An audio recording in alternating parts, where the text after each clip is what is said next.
এরপর দেখতাম বাড়িতে দেখতাম আমার বাত নাই, পোলাপান থাকে আমার আশায় বইয়া। আবার আমিও অনেক সময় আমি কান্দি দোকানে বইয়া। এক ফাউন্ডেশনের মতন যদি ভালো মানুষ থাকে তাহলে আমার লান গরিব মানুষ পৃথিবীতে অসহায় থাকতো না। আমি আমার সন্তানদের ভবিষ্যৎ দেখতেছি। কেউই আমার দাম দানা, ঘরের স্ত্রীর কাছে দাম সম্মান পাই না, কারণ টাকা না থাকলে তো স্ত্রীর কাছেও তো আমি সম্মান পাই না। কারণ একটা বাজার হাট করে ভালো না খাওয়াই তাহলে সবার কাছে আমি ভালো থাকতাম। আসসালামু আলাইকুম, আমার নাম কবির হোসেন, বাড়ি মাদারীপুর পৌরসভা উকিলপাড়া।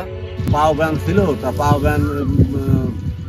ব্যান থাকার পরে আমি নিয়ত করলাম কি, তাহলে আমি যখন পারতেছি না সংসার নিয়ে, তাহলে আমি একটা দোকানের চিন্তা করছি। তার দোকানের তো টাকা পয়সা আমার কাছে নাই।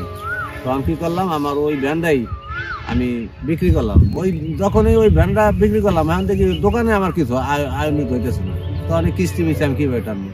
তখনই ঘরে গেলে ওই বউ এক কথা কয়, ওই মাইয়ারা তাইটা মেয়ে, তারা আমার বাবা বলে স্বীকার করতে তাদের কষ্ট হয়। একটা ছেলে আছে, ওই ছেলেও দেখতে পারে না, ওই বাপ বলে এরকম একটা সম্মান পাই না। এই কারণে আমি বেশি অসুস্থ হয়ে আসছিলাম। আর একটা যদি একটা অসুখ বিসুখ হতো, দেওয়ার মতন কোনো লোক আমার ছিল না। আমি এক ফাউন্ডেশনের কাছে যাওয়ার পরে সে বলছে যে আপনি কী হলে আপনার সংসার ঠিক মতন চলবে। আমি বলছি আমার একটা মেশিনের ব্যঞ্জন দিতেন, তাহলে আমি খাইলে আমার সংসার নিয়ে আমি ঠিক মতন চলে বাঁচতে পারতাম। এই ব্যানটা যদি আমি না পাইতাম তাহলে আমার এই জীবনে অনেক ঘটনা ঘটে যেত। ব্যানের কারণে আমি আল্লাহর আমাদের খুব ভালো আছি। একটা ছিল, মানে একটা খারাপ পজিশন ছিল, এই পজিশন আমি এখন নাই। সংসার ভালো মতো চলতেছে।